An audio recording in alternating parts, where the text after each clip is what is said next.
Welcome to a new episode of Behind the Lens, and in my hand I have this fantastic bad boy, the Sony 20mm f1.8 G lens, and G stands for great. This lens I only recently bought about a month ago, and ever since I've been very impressed with it. It has a 67mm filter thread, which basically means it fits on my 24-70 FE lens and my FE85 and a host of other Sony full frame lenses. The lens is also weather sealed, as you can see here, and it comes with the usual autofocus points. So it's a typical lens build for Sony, very well constructed. It is not image stabilized, but for a wide angle lens I really don't think you need it, because the wider the lens, the less prone it is to visible micro shakes. So I think this is very good, and most of the Sony A7 bodies where you would be using it on, so the full frame bodies, are all image stabilized, so that's great. Now if we look here at the build itself, we have here just below the letter G the famous modification buttons you can use to hold focus if you want to. Additionally, you can adjust manual focus, autofocus. I normally prefer it on autofocus. And you see another little button here which allows you to move the aperture ring, at least from silent to clicky. I always like it clicky. I think the aperture ring is very smooth. I think the focusing ring is even better, but it's so sensitive and so smooth that if for manual focus I find it a bit difficult if you're going into photography and videography, but I could be nitpicking here. There's not much negative I can say about this lens. The minimum focusing distance of this lens is 18 centimeters. In my test I probably could get it to 15 centimeters to focus, which is incredibly close.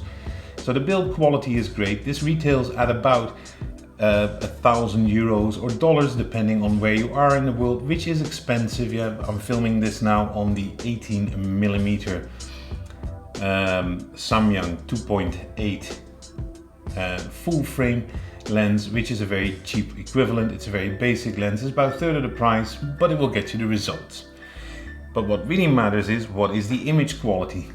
And within the short time that I've actually had this lens has truly impressed me. For photography, the images in general are extremely sharp at every kind of aperture with high ISOs. They're very sharp, and because of the short focusing distance, you can truly make nice close-up shots of what I like to do, flowers or other subjects. For portrait photography, I wouldn't recommend it, for the very simple reason that even though this lens is fantastic in build quality, it's still a wide angle lens, and you'll get some visible distortion if you shoot a bit closer on people's faces, you know, long noses and all this kind of stuff. That's what you really don't want to. I've tested it extensively at night for city photography, and it performs very well. Sharp images with high ISOs where needed, no visible distortions, no real fringing on the images, so that's really good. In clear daylight, the lens performs very well in general. There's almost no vignetting, really not visible. Yeah, at the higher apertures, from f11 onwards, f12, 13, 14, it slowly pops up, but it's nowhere near as bad as the Samyang 18mm where I'm actually filming on right now. For astrologists, I think this lens can definitely be of value for you, but it's not my field of expertise, so I really wouldn't be able to share much with you about that.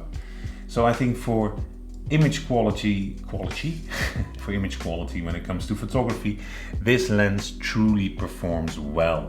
It's worth its money. I'm not even thinking of giving it up. Now to the next part, which is shooting video. So for vlogging, although this lens is not image stabilized, I think it's an awesome lens for vlogging, talking heads. The downside of this lens is that it's, in my opinion, a lens you buy for a full frame camera, which are a slight bit heavier and bulkier than the Sony A6500 or the Sony A6000 series, where I believe the Sigma 16mm f1.4 is a cheaper and reasonably good alternative. When it comes to filming landscapes, you'll see a few examples flying by here, shooting at aperture priority with various apertures. I really think that the lens renders well. I don't think there's much wrong with this lens. Anybody can agree or disagree, so leave your comment. If you have this lens, please let me know what your experiences are. And that's it for today. So stay healthy, stay safe, stay happy, and hope to see you next time.